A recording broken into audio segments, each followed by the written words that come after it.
Luciana, primeiro o seu nome completo. Luciana Reda Claro. Luciana, quando a gente fala, quando você ouve a palavra Jornal, Jornal Cidade de Santos, qual a primeira coisa que lhe vem à cabeça? Olha, só coisas boas, por incrível que pareça, porque foi o primeiro lugar que eu trabalhei na vida. Eu tinha 19 anos quando eu entrei e fiquei lá durante 10 anos. Então foi a época que eu virei adulto. Eu era uma adolescente imatura em todos os sentidos, profissionalmente, emocionalmente. Comecei a entender o que era o mundo, porque eu era uma criança e uma jovem meio protegida, sabe? Estudei em escola de freira, sabe? E de repente eu me vi no mundo. Eu comecei a entender o que era ser adulto, vai em todos os sentidos, né? E só vem coisa boa. Eu não consigo lembrar de coisas ruins dessa época, sabe? Por mais frustrações que a gente tivesse, às vezes, no dia a dia, uma matéria que você queria que saísse, não saía. Ou eu nunca me envolvi também em conflitos, isso já é da minha personalidade. Eu não gosto. Então, quando eu vi alguma tensão, não, vou me distanciar um pouco. Então, não ficou nada, juro, não ficou nada de ruim. E o que ficou de melhor, além de eu aprender a ser jornalista, porque na faculdade é uma teoria, né? Ali foi a prática, ali foi o ralado, o dia a dia, repórter de geral, que foi como eu comecei. Além disso, foram algumas amizades que estão para a vida. Mesmo que eu não veja a pessoa há muito tempo, quando eu lembro que a gente passou junto, um monte de situações, é amigo, sabe aqueles amigos de verdade? Você sabe que conta com eles, mesmo sem ver. Então, foi uma escola de vida para mim.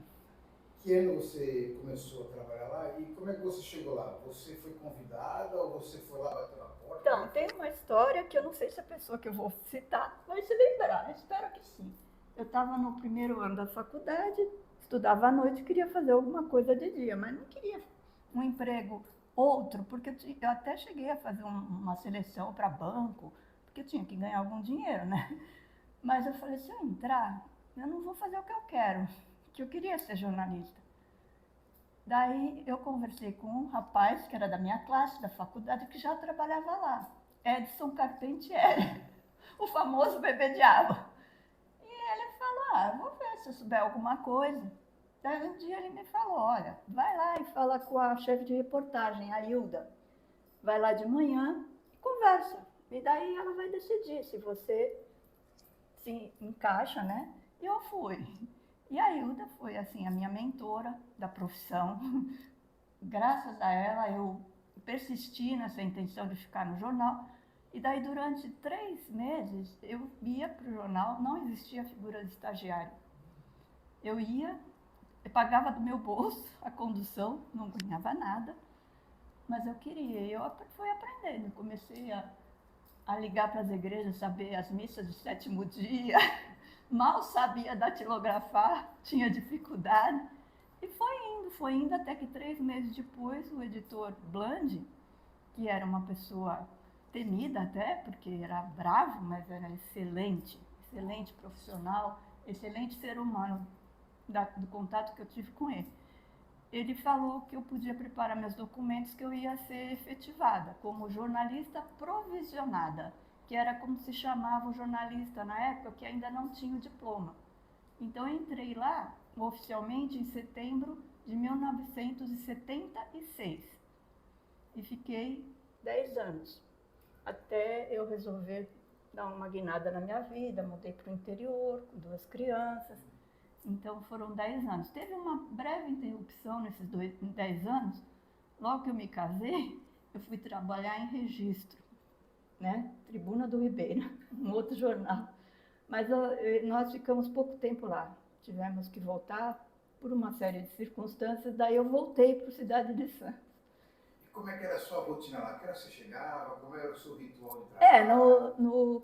no começo eu ia de manhã, era porque tinha 2 períodos, o período das 8 à 1 e da 1 até o final, e tinha um pessoal que entrava no finalzinho para pegar as matérias da noite. O meu era da manhã, até porque eu fazia faculdade à noite, era o que. Então, a gente chegava lá, batia ponto, tinha um relógio de ponto, A primeira coisa, obviamente, era ler o jornal de cabo a rabo, que a gente lia mesmo, porque senão não dava para trabalhar.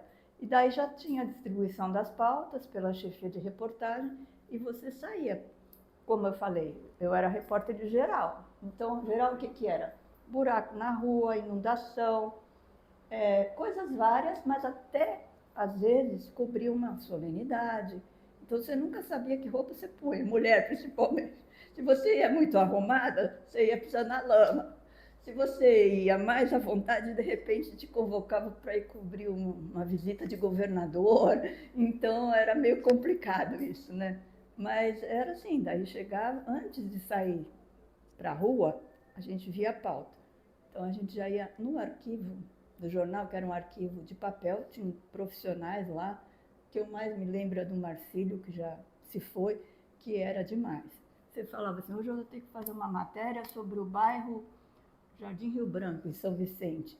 Daí ele pegava os arquivos, a gente se posicionava, porque só com a pauta não dava para saber onde era o bairro, o que faltava, qual era a reivindicação da população. Então, você não tinha internet. Você saía depois de fazer essa consulta. A não sei que fosse uma coisa muito urgente, que a gente saía correndo mesmo, né? E daí, quando você chegava, você já tinha um respaldo. Daí você fazia as matérias, as entrevistas. Nunca era uma pessoa sozinha no carro. Eram várias pautas, saía o normal, 2 repórteres, um fotógrafo e um motorista, né? Então, cada repórter tinha 2 pautas, pelo menos. Então, você tinha que rodar, no mínimo, 4 lugares diferentes, fazer tudo, ali as entrevistas e tudo mais, retornava para a redação, digitava e tinha que estar, teoricamente, tudo pronto, no máximo até as 2 da tarde, para mandar no primeiro malote para São Paulo. Porque não tinha como passar. O jornal era impresso em São Paulo, na gráfica da Folha de São Paulo, que era um jornal do Grupo Folha. Então, você tinha que ter o texto concluído. Isso, depois de você fazer, ainda passava por um revisor, um copydesk, não era um revisor, um copydesk, e mandava. Lógico que tinha as exceções, tinha dia que eu entrava às 8 da manhã, saía às 6, 7 da noite, dependendo do assunto, né? Que a gente tinha que esperar o desenrolar da história, né? Não dava para abandonar a pauta, né? E era mais ou menos isso. Muito trabalho, salário pouco, que era o piso da época. Eu lembro que eu tinha uma amiga jornalista que entrou num concurso, não sei se era de banco mesmo, ela ganhava o triplo que eu, trabalhava 4 horas por dia. E mesmo assim eu quis calar. E foi assim, até concluir a faculdade, daí com o diploma já passei a ser jornalista, não provisionado, né, efetivo. Daí durante um tempo eu fiquei na geral, depois me encarregaram de fazer uma coluna que chamava A Pessoa. Então eu tinha 2 ou 3 dias na semana que eu não saía para as reportagens normais. Eu tinha que fazer uma entrevista com alguém que a edição me indicava, uma entrevista longa e elaborar essa coluna. Conheci muita gente interessante fazendo essa coluna. Por exemplo? Agora são tantos. Até o Erasmo Dias eu cheguei a entrevistar. Não que eu gostasse, mas era uma personalidade. Fora os do bem, vamos dizer assim, né? Oswaldo Justo, que na época não era prefeito ainda, mas que tinha Esmeraldo Tarquínio, entre outros, porque não era só político, entendeu? Era gente, às vezes, que estava ali na comunidade fazendo um trabalho bacana e que não aparecia. Então, através dessa coluna, a gente fazia um destaque, né? E são muitos, eu não vou lembrar agora assim de todos. O Cidade tinha esse caráter de jornal popular, de jornal de combativo, de reivindicatório, né? Como é que era a recepção de uma equipe do Cidade de Santos quando ia numa comunidade, num bairro? Como é que era? Então, era incrível, porque geralmente a pauta, quem gerava, eram os moradores, que ligavam para o jornal falando, olha, aqui está acontecendo esse problema. É uma enchente que não acaba nunca, que a prefeitura não vai, e daí a gente chegava, quando o carro, que era uma perua Kombi amarela, chamava bem a atenção com as letras azuis, apontava assim no bairro, o pessoal até batia palma, às vezes, acredita? Porque havia um efeito. Quando saía a matéria no dia seguinte, daí a prefeitura corria, a prefeitura, a Sabesp, quem fosse, né, que tinha que resolver o problema, porque a gente cobrava. Que daí saía a matéria, dali uma semana a gente voltava para ver se o negócio aconteceu, se não aconteceu, por quê.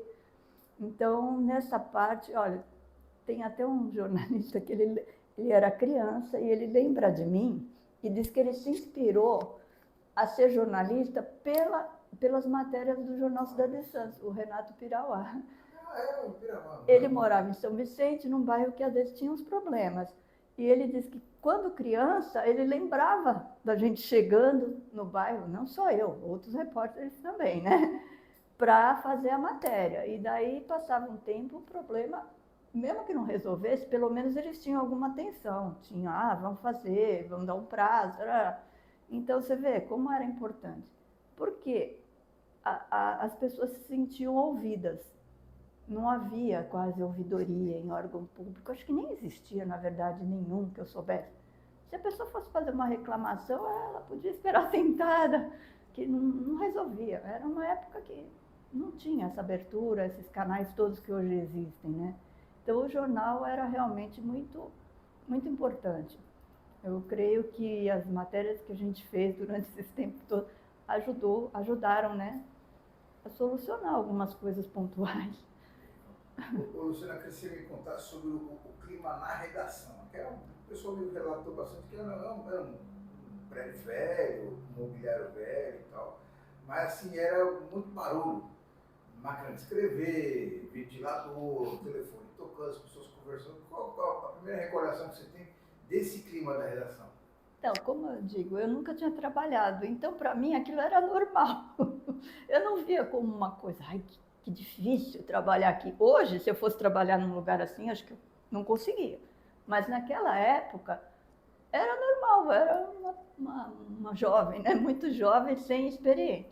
Era complicado? Era, mas tinha um momento que a gente tinha que concentrar, escrever, e eu conseguia me desligar, mas ao mesmo tempo esse barulho, essa pressão de horário me ajudou, porque não só na profissão, que você aprende na marra a ter foco, porque quando você chega com uma reportagem para escrever, você tem que ter foco, porque é muita informação. O jornal não fazia matérias grandes, você já tinha que estar concentrado. Na hora que eu sentava, engraçado, o meu processo era diferente da maioria. Eu começava pelo título da matéria. A maioria fazia matéria e depois dava o título. Aquele processo de já colocar o título, às vezes até eu adaptava depois, né? Já me ajudava a entrar no foco. E daí era aquilo, podia passar um avião do meu lado, eu não desconcentrava. Isso me ajudou em tudo na vida, sabe? A resolver outros problemas pessoais, um monte de coisa. Até hoje eu tenho isso em mim. Eu sempre vou assim, peraí, o que é a prioridade aqui? O que é importante dessa história toda? O que eu tenho que fazer agora? E não ficar, sabe, viajando na maionese. E era assim, daí você entregava, daí ia para o COP, às vezes tinha alguma dúvida, ele fazia contato com você, né, lógico. E era isso, cada dia eram 2 partos no mínimo, que eram as 2 matérias que tinham que entrar no dia seguinte. Quando você entrou, o editor era o Bland. Era o Bland. Como é que era a redação com o Bland? Então, o Bland ele ficava numa sala toda envidraçada, que acho que todo mundo lembra, que era o apelido Aquário. Então, naquela sala, ele enxergava a redação inteira, enxergava o pessoal que estava no COP e na diagramação, então ele ficava como um periscópio, sabe? Olha para cá, olha para lá. Daí ele pegava as matérias, ele lia. Raramente ele não lia uma matéria, porque eu lembro, eu acho que talvez só uma notinha, muito básica. E daí, se ele tinha alguma coisa a falar, ele chamava o repórter. Já vi um monte de gente sair chorando. Teve uma, que eu não vou citar quem é, que a briga foi tanta, porque ele reclamou da matéria, ela ficou irritada e continuou aquele embate, que ela pegou um cinzeiro e jogou em cima dele. Sorte que não pegou, que se pegasse na cabeça podia ser muito... E nunca mais ela apareceu lá. E por aí você tem uma ideia. Eu mesmo, eu lembro uma matéria que eu fazia a matéria, ele pegava ali, me chamava, não, isso aqui, não sei o que, não sei o que lá. Não é que tá, ele não falava que estava mal escrito. Ele falava, mas falta algo mais, falta o molho, falta o tchan. E daí você ia lá fazer de novo. E ele não gostava, às vezes ele pegava o papel e amassava e jogava no lixo. Sem falar quando ele jogava pela janela da rua 15, ali, esquina da rua Comércio. Então, volta e meia tinha bolinha de papel voando pela janela. Gostava, jogava fora. Por outro lado, eu achava que eu aprendi demais, porque ele explicava por que era isso e ele defendia os repórteres. Já teve situação de matéria que algum político não gostou do que ele escreveu, ele falou, em vez de se queixar de mim, o político. Ele falou, não acredito que ela inventou isso, não acredito, me apoiou. E, então ele era uma pessoa justa. E comigo, assim, eu só posso falar bem do Bland, sabia? Apesar de todo esse gênio dele, tudo, eu não posso falar nada contra ele. Ele foi um baita professor, um baita editor, tinha as suas altercações com os políticos da época. Por exemplo, eu cobri prefeitura há muitos anos, por isso que também depois eu voltei para a prefeitura, todo mundo me conhecia. A gente não chamava o prefeito na época da perda da autonomia de prefeito. Na matéria era o burgomestre ou o alcaide nomeado. Ele achava que aquelas interventores, eles não tinham direito de ser chamados de prefeito porque não foram eleitos. Então a gente tinha que manter, eu cobrindo prefeitura, ao mesmo tempo que o prefeito, a autoridade sabia que eu estava num jornal de oposição, eu tinha que manter para ele não perder o respeito por mim e o editor também entender o que eu estava fazendo. Então, eram umas saias justas que a gente passava ali, porque tinha que criticar sem cair na coisa da falta de respeito. Não era fácil, viu? No meio do tiroteio ali, né? Você tinha que ter um equilíbrio. Agora, Luciana, o Cidade, no geral, o Bland em particular, tinha essa animosidade com o prefeito da ocasião. Mas parece que essa animosidade era maior na época do Carvalhinho, né? Sim. Por quê? Então, eu entrei no jornal, quando lá em 76 era o Carvalhinho, né? Então, nossa, eu não sei te dizer, eu era muito, como eu digo, imatura para entender aquilo, mas era um negócio feio. Eu lembro que teve uma festa de fim de ano, o Carvalhinho montou uma equipe de assessoria de imprensa, que eram 3 pessoas, se não me engano, era o Dirceu Fernandes Lopes, o Dilon, que agora eu não lembro o sobrenome, e tinha mais alguém, desculpa, depois eu posso até... Então, no fim do ano, eles resolveram fazer uma festa para a imprensa, que era pouquíssima gente em Santos, porque eram 2 jornais, não tinha mais nada. Tinha a sucursal do Estadão, que era o Zé Rodrigues. Então, eles chamaram os jornalistas para aquela reunião. E no final, era um jantar, não era uma reunião, era um jantar de fim de ano mesmo, de comemorar. Eu sei que essa desavença, o Bland não foi, óbvio, desavença entre prefeito, e o Carvalhinho estava lá, recepcionando, né, fazendo, né, teve uma hora que quase deu soco ali, entre o Carvalhinho e um repórter que fazia as matérias do jornal, mas não vou falar o nome também, não vou falar o nome, desculpa, porque ele ainda está por aqui. Ele está por aqui ainda? Ele ainda está vivo, ainda está vivo. Então, agora, por que era tão forte isso, não sei. Não sei te dizer. Se eu soubesse, eu juro que era a hora, né? Escuta, e quais as principais tretas que você lembra entre o Carvalhinho e o Bland em especial? Era o jeito de se referir a ele mesmo no jornal. Não lembro, assim, de alguma específica. Parece que se falavam, né? Isso, na hora que vinha a matéria. Juro que não é porque eu não quero falar, eu realmente não lembro. Como eu falei, eu acho que eu apaguei algumas coisas dessa época. Não lembro. Também, as principais tretas. Me contaram também que, por causa dessa desavença aí do Carvalhinho com o Bland, sobrava para o repórter que ia na prefeitura. Não, é. Né? Como é que é? Você Certeza. deu muito tempo, como é que Então, era? na época do Carvalhinho, eu era da geral, então não era comum eu ir para a prefeitura, só do Carlos Caldeira Filho em diante que eu passei a cobrir prefeitura, então eu ia todos os dias, né? Depois até tem um episódio sobre Caldeira Vamos falar sobre que eu quero te depois. falar. Então, eu acho que o Carvalhinho olhava assim, aquela não é uma foca, né? Ele não me confrontava, não. Nem a mim, nem a Exilda. Sabe, Exilda? Sim. Não sei se você vai entrevistar. Ele tinha. Ah, não, ele teve um episódio contra a Exilda, assim. Que ele falou uma grosseria horrível para ela. Carvalhinho? É, horrível. Como é que foi? Ai, será? Eu não vou falar. É muito. Não, só o contexto. Ai, mas você não vai usar isso? Não, só para saber. Eu sei que ela foi cobrir alguma coisa em nome do Cidade e ele fez um comentário horrível. Não vou falar, desculpa. Tá. Depois eu te falo em off. Tá, e só para a gente encerrar essa parte do Carvalhinho, tinha um negócio das fotografias também, que não sei se você recorda, que se tinha uma solenidade com muitas pessoas, e o Carvalhinho estava na foto, o Blanc ia lá e... Ah, isso Como é é que era verdade. isso? Ele não admitia sair foto do Carvalhinho no jornal, que ele era editor. Isso é verdade, pura verdade. Mandava cortar onde ele estivesse. Ou não usar a foto se não desse para cortar. Não usava. Não usava. E daí outro jornal, que era diário, que era a Tribuna, usava. E o Cidade não usava.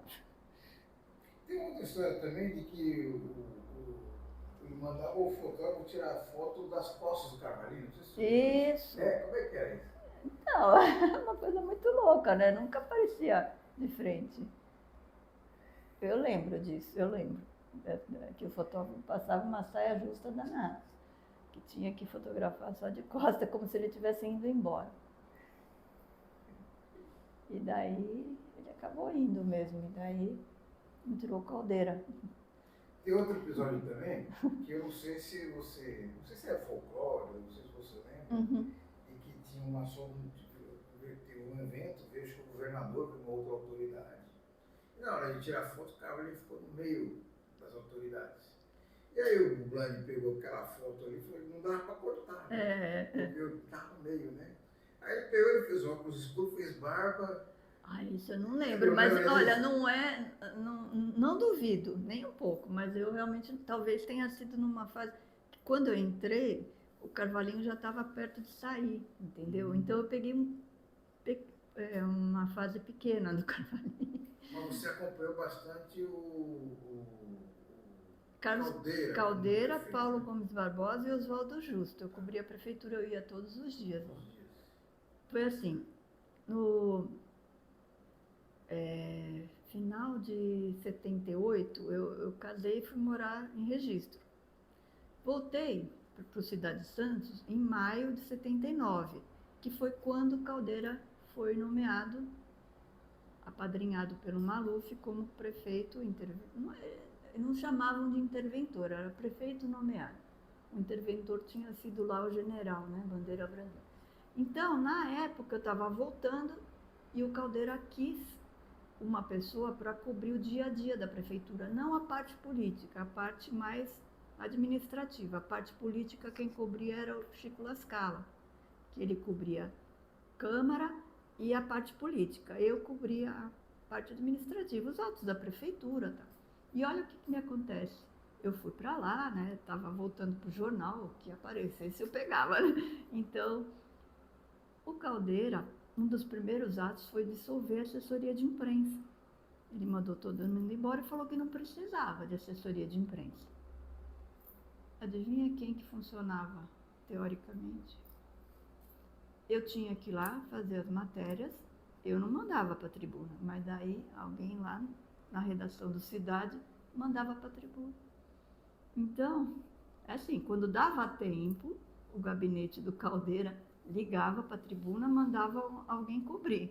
Se não desse tempo, por algum motivo, era coisa de última hora, era a minha matéria que ia para a Tribuna. E daí a Tribuna fazia uma cozinha lá da matéria, ou de repente ligava direto para o prefeito para ele complementar alguma coisa. Foi um período muito sui generis, porque eu era repórter e ao mesmo tempo assessora de imprensa da prefeitura. Olha que coisa interessante e louca. E tem outra coisa também, o pessoal comenta bastante, que o jornal Cidade de Santos sempre foi muito combativo, né? Foi. Crítico ao prefeito, né? E aí, provavelmente que o dono do jornal vira prefeito, fica meio... Ficou uma situação muito esquisita, porque não podia, né, falar mal. E agora? O dono do jornal que a gente trabalhava era prefeito, então as matérias tinham que ser. Até que um dia teve uma chuva muito forte e um morro desmoronou e morreu gente. Eu não lembro exatamente a data, mas depois disso começaram as críticas, não por parte do Cidade, mas da cidade inteira. O Carlos Caldeira, ele cansou de ser prefeito, saiu. Ele nem passou o cargo para o outro, que foi Paulo Gomes Barbosa. Ele simplesmente abandonou a prefeitura. Quem ficou foi o Washington de Giovanni, que era presidente da Câmara. Durante um período, a direção de Santos ficou na mão do Washington de Giovanni, até o governo federal nomear o Paulo Gomes Barbosa, que era apadrinhado pelo Atier Jorge Cury. O Carlos Caldeira era apadrinhado pelo Paulo Maluf. O Paulo Gomes Barbosa pelo Atier Jorge Cury, que era um deputado muito antigo, ou seja, todo mundo acho que já ouviu falar dele. E daí eu continuei cobrindo prefeitura, só que daí mudou, porque daí ele criou uma assessoria. O Carlos Caldeira era um personagem folclórico, né? Ele era um senhor de cabelo branco que só andava de branco de linho. Ele não usava uma roupa como um prefeito normalmente usa, era um tipo safari, de linho branco. Diziam que é porque ele era uma crença dele, um bandista, não sei. Aí eu também não posso afirmar, mas é o que diziam. Ele não usava sapato, ele usava só sandália, daquelas com o dedinho para fora, né? E quando ele estava no gabinete, podia ser o que for, ele andava de pantufas. E a primeira obra que ele fez, quando ele entrou na prefeitura, foi um banheiro com chuveiro para ele, anexo ao gabinete, que tinha banheiro, mas não tinha chuveiro. Mandou colocar, ele tomava banho quando ele estava com calor. Toda tarde, depois do almoço, ele almoçava por ali mesmo, ele dormia. Então, eu e o repórter da tribuna ficávamos no corredor de espera, aquele corredor lá, ouvindo o ronco dele. Era a sesta, né? Era um senhor.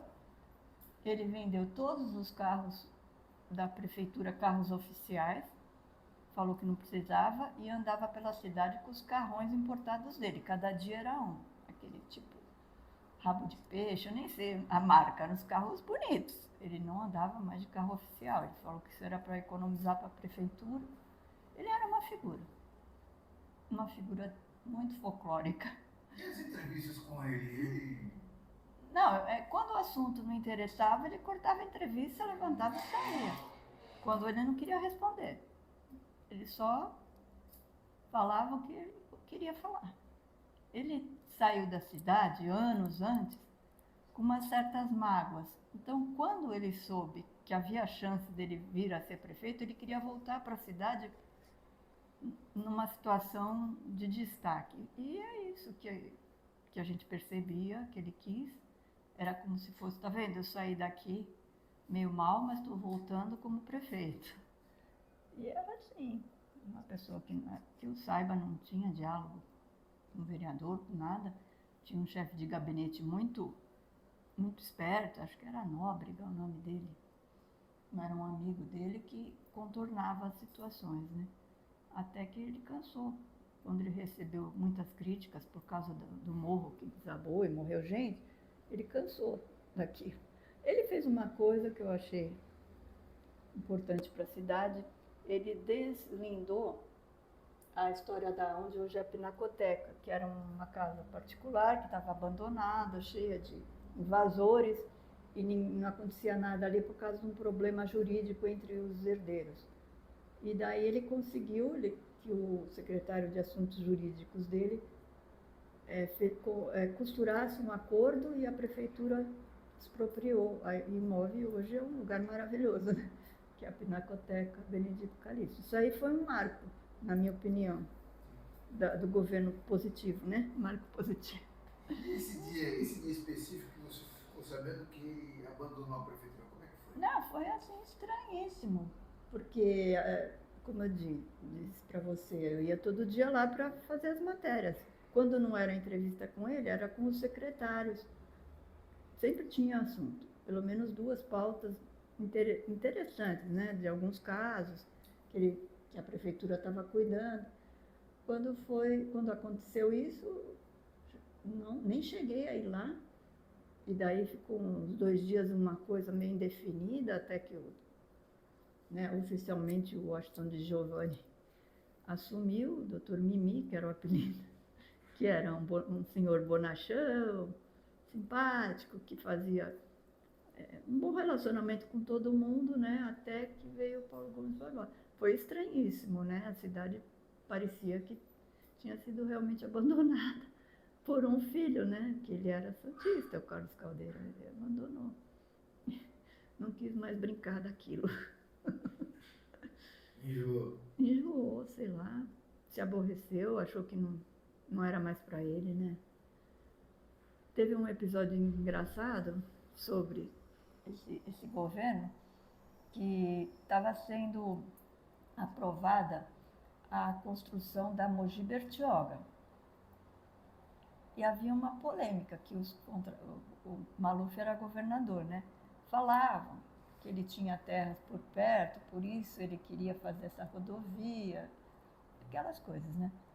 Até que o Carlos Caldeira resolveu se manifestar apoiando, porque Bertioga pertencia a Santos, era um distrito de Santos, né? E mandou um telegrama apoiando o Maluf, né? Daí eu fiz a matéria, transcrevi o telegrama inteiro, e o telegrama de papel, ele me deu para eu copiar, né? Pus na bolsa, falei, amanhã eu devolvo, né? Daí entreguei a matéria e fui para casa, em vez de ir para minha casa, fui para a casa da minha mãe. Passei lá, tomei um lanchinho. Quando eu cheguei na minha casa, no meu prédio, tinha um carro da prefeitura na porta. Eu falei, era um motorista desesperado, na época não tinha celular. Eles tinham o telefone da minha casa, mas não tinham da casa da minha mãe. Ele queria o telegrama, porque o Caldeira queria que não só fosse feita a transcrição, como se fosse uma foto do telegrama para sair no jornal.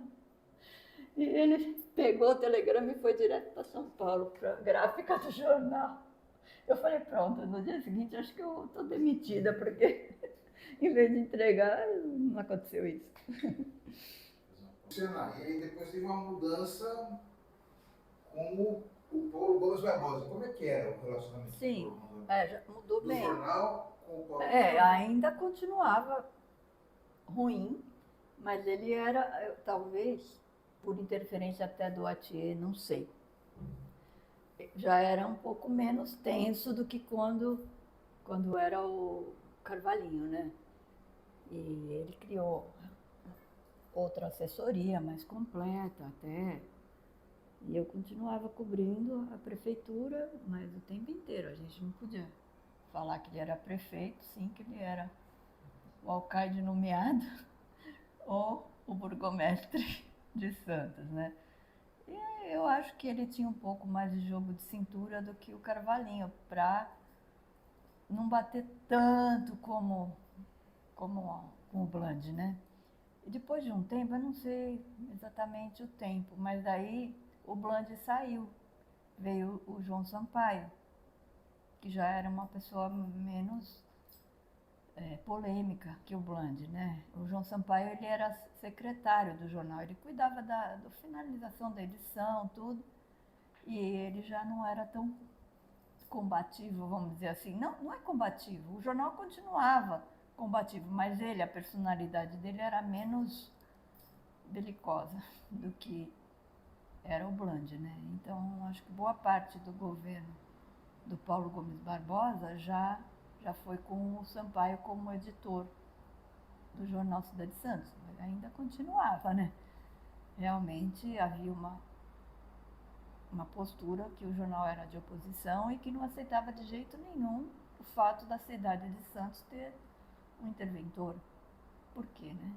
Aí já vai lá para trás, né? A história cassação do Tarquínio, do Oswaldo Justo. Daí quando o Justo se candidatou, quando voltou à autonomia, né, e ganhou, daí realmente houve uma certa conciliação do jornal com o prefeito, mas sempre combativo. Nunca virou um jornal de situação, continuava de oposição, mas aí era uma oposição menos agressiva, não sei, mais respeitosa, porque ali era um prefeito eleito, ali não era mais um interventor, era um cara que o povo quis trazer de volta. O Tarquínio já tinha falecido, então voltou no Justo como se fosse um resgate mesmo. A autonomia era uma bandeira do Estado de Santos, né? Sim. Então, muita gente fez muitas matérias. Você Sim. chegou a fazer matéria sim, também, né? Sim. O que você recorda dessa época? Essa época foi muito interessante, né? Porque, na verdade, havia esse movimento para resgatar a autonomia, mas as pessoas, por mais que elas lutassem por isso, elas não acreditavam muito que isso ia acontecer por pressão política. Quando o decreto lá baixou, foi quase, na minha opinião, posso estar enganada, foi quase que surpreendente, uma surpresa muito boa. Eu não sei o que aconteceu lá no governo militar de Brasília, que eles resolveram, né, que acabou, né? Acabou aquela tortura da gente não poder escolher nosso representante, né? Agora, o Porto continuava como se fosse uma zona realmente militar. Às vezes que tinha alguma coisa para matéria a ser feita no Porto, você tinha que passar por... Eles investigavam a sua vida, para você ter uma credencial para passar da cidade para o Porto. Não era todo mundo que tinha autorização, não era qualquer repórter, qualquer fotógrafo que tinha essa autorização. Se houvesse um pequeno histórico de ser filiado a algum partido de esquerda ou qualquer coisa parecida, algum episódio na vida da pessoa que ligasse à esquerda, não entrava no Porto. Mauri acho que lembrava muito dessas coisas, dessas histórias, né? E, então, já na minha parte, essa parte aí de cobertura administrativa da prefeitura, com o Paulo Barbosa ficou um pouco mais fluida, né? Porque já havia uma assessoria que ajudava a gente a encontrar as pessoas para entrevistar. A gente nunca, no Cidade, eu não lembro nenhuma vez a gente pegar um release e publicar. A gente nunca fazia isso. Muito diferente do que acontece, né? De um tempo para cá. O repórter, ele pegava o release. Quer dizer? Não, é negócio de alguma coisa que eu marquei, agenda. Então, a gente não fazia isso. A gente pegava o release e ia no local para ver se era aquilo mesmo. Ah, vai inaugurar a ponte sobre o canal não sei da onde, amanhã. A gente não publicava isso. A gente ia lá e via, a ponte está pronta, dá para inaugurar? O que aconteceu? Entendeu? Atrasou, não atrasou? Era assim. Você checava tudo.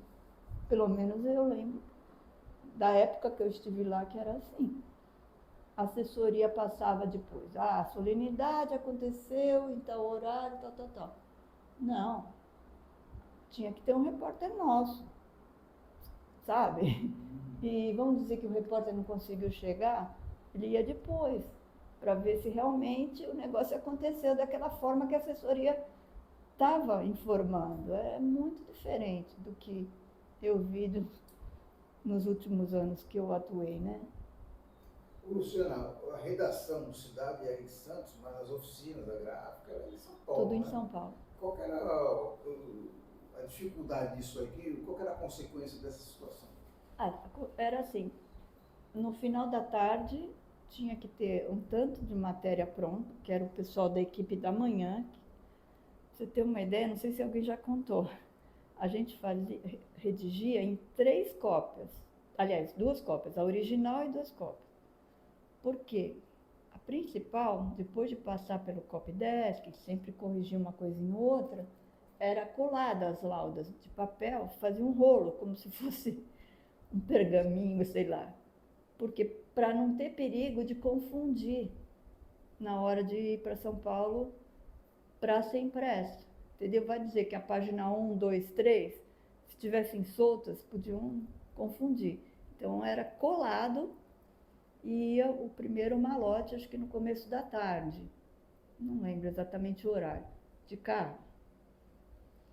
Daí o segundo malote, que geralmente eram as notícias principais, porque dificilmente tinha uma história muito importante que acontecia de manhã, geralmente acontecia mais à tarde, começando, já ia bem mais tarde. Quando acontecia alguma coisa, alguma retificação, alguma coisa de última hora, a gente digitava, ia na agência do Correio, ali na Praça Mauá, mandava por telex. Não existia fax. Então, tinha essa. Quem trabalhava à tarde, cobria as coisas da tarde, muitas vezes tinha que passar material por telex. Detalhe, a gente não ganhava hora extra. Era tudo assim, você ou trabalhava por 5 horas ou por 7. No final, eu acho que com o Tranjan ele institui 6 horas, que era 5, 6 e 7. Mas a gente passava. Fim de semana, eram sim ou não, sábado e domingo, o plantão. O plantão era assim, era o que tivesse. De dia, de tarde, de noite, madrugada, era plantão. E então, nessa parte, vamos dizer, de RH, de grana, havia dificuldade, viu? Se fosse hoje, a Justiça do Trabalho. Tanto que quando o jornal fechou, um monte de gente entrou. Não sei dizer se alguém ganhou ou não, porque eu saí antes do jornal fechar. Mas havia uma contestação contra esses. É uma coisa que não é tão boa em relação ao jornal. Você mencionou o Tranjan, chegou a trabalhar com Sim. na época ele era editor também, né? Quando eu saí era esse ele. período? Qual era a Então, principal diferença do Tranjan? ele tentou modernizar muitas coisas, porque ele veio de outras experiências, né? Foi boa, ele melhorou algumas condições de trabalho e eu não sei, eu fiquei pouco tempo com o Tranjan, acho que 1 ano no máximo que eu fiquei com ele. Mas foi, até a parte gráfica foi modernizada, sabe? A diagramação, algumas coisas. E agora a parte política, eu não sei te informar, não lembro direito o que aconteceu no relacionamento do jornal com a política local, mas nunca deixou, isso eu garanto, de ser um jornal combativo e que se esforçava para ouvir a comunidade, né? Ouvir os 2, 3, 4 lados da notícia. Não era assim, chegava uma notícia de um lado e a gente não ouvia o outro. Quando muito, se o outro não se manifestava, era colocar, foi procurado, não quis se manifestar, qualquer coisa assim. Então isso era muito respeitado. Eu lembro que quando eu comecei a trabalhar no jornal, meu pai era funcionário das docas.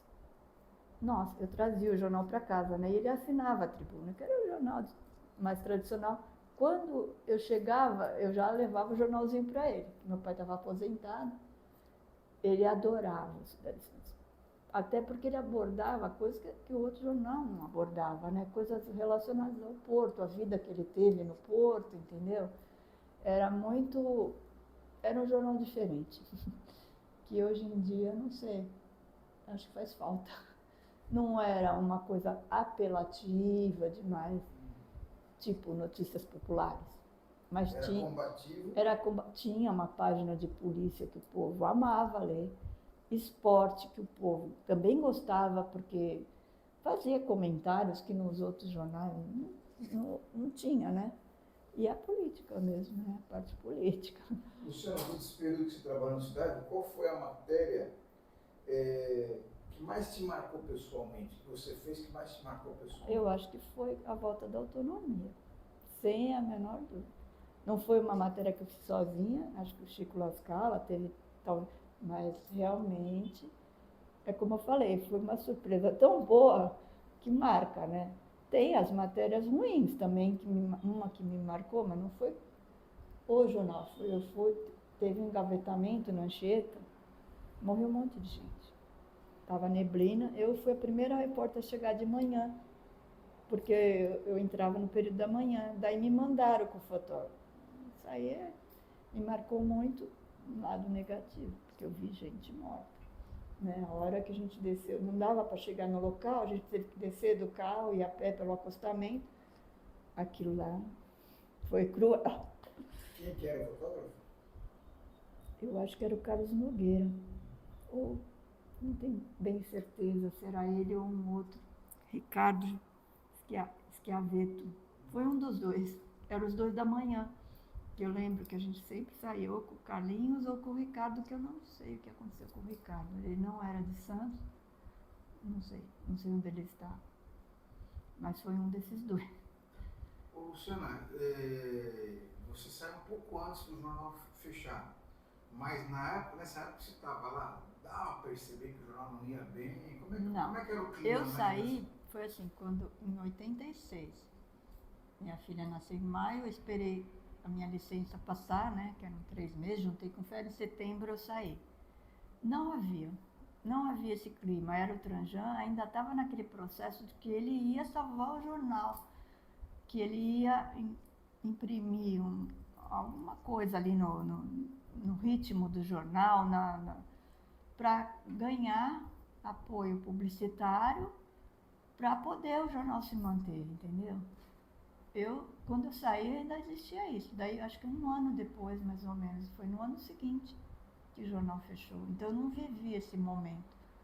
Não vivi.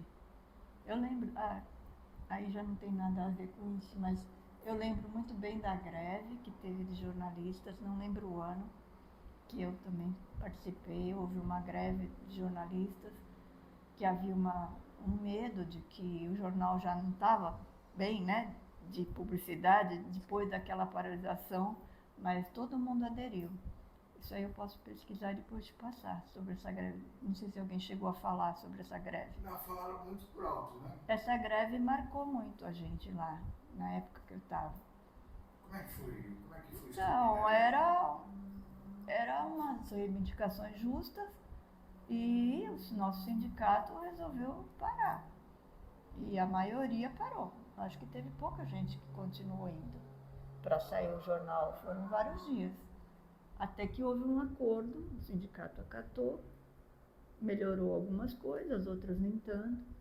Mas eu acho que tinha a ver com tudo, sabe? Com a questão de não ter hora extra. Mas não foi só no Cidade, foi na tribuna também, não pagar hora extra, não ter um reconhecimento de alguns outros direitos, que agora eu também não vou saber te apontar.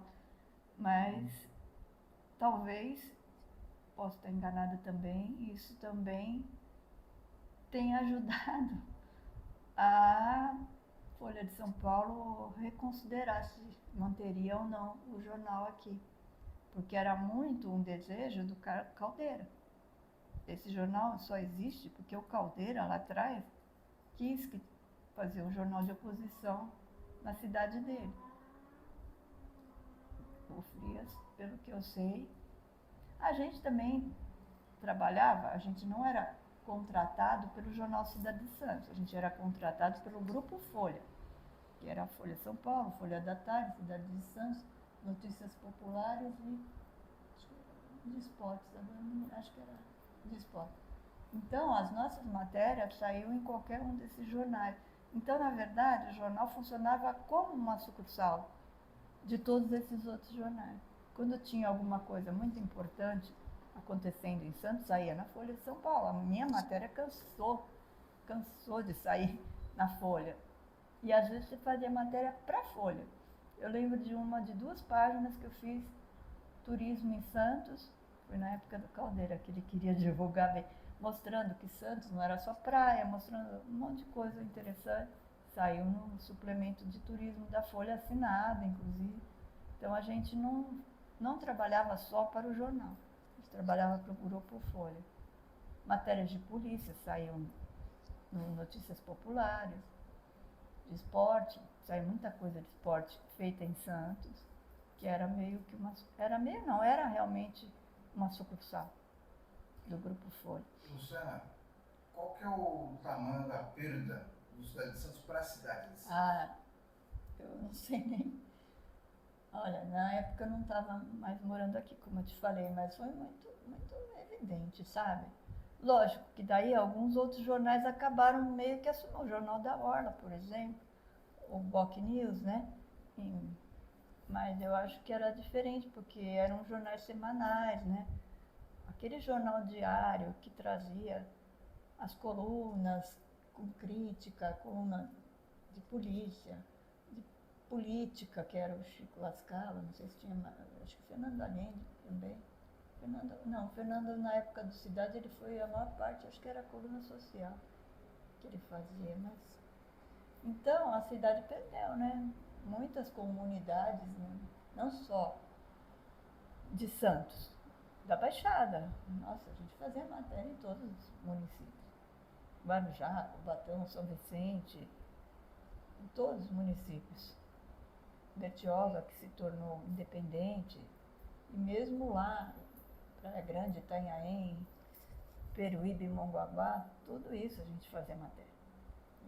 E eram matérias, por exemplo, tinha sucursal do outro jornal nessas cidades, mas não abordava algumas coisas que a gente abordava, entendeu? Então, a região, não foi a Santos que perdeu, foi a Baixada Santista, perdeu uma voz importante. Para a gente encerrar, Luciana, qual que é o principal ensinamento pessoal, quando diz pessoal para você, que foi trabalhar na cidade de Santos? Então, ensinamento assim, em termos pessoais, nunca acreditar totalmente em uma versão. Você sempre, quando você ouve uma coisa, por mais que você confie, tem que ouvir outro lado, tem que se colocar no lugar da pessoa que está te dando a entrevista e, na hora de escrever, você é o leitor. O que interessa para o leitor? Interessa o blá blá blá do político? Não, interessa o que vai acontecer na vida dele em função daquele blá blá blá.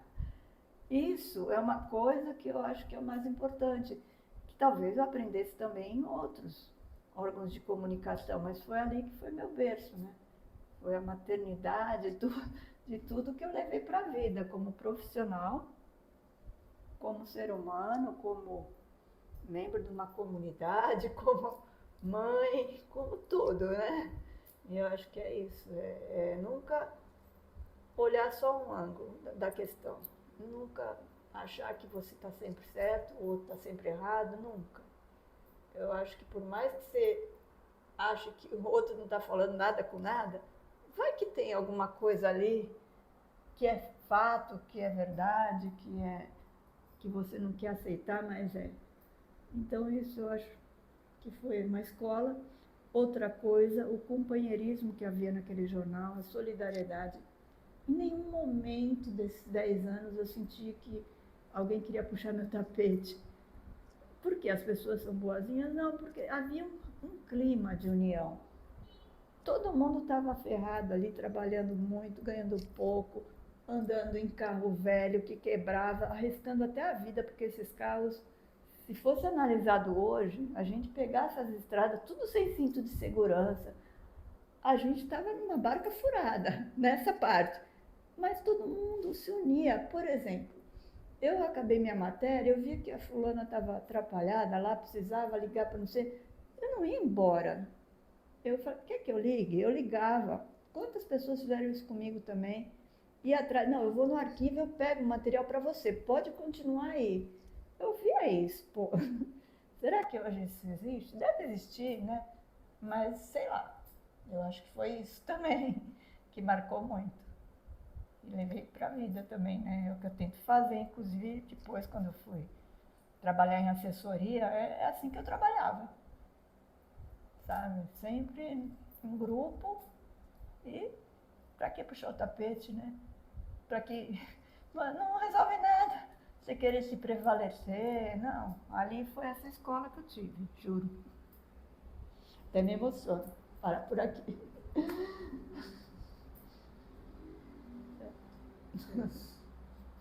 Época boa. Foi muito boa. Realmente eu acho que tive sorte. Não fiquei rica, não virei aquelas estrelas do jornalismo, mas aprendi muito e me ajudou muito. É isso. Luciana, obrigado. Imagina, obrigada a você e parabéns, como já falei, pela iniciativa, que eu achava que estava faltando mesmo alguém tomar frente e contar essas histórias todas. Importantes pra caramba.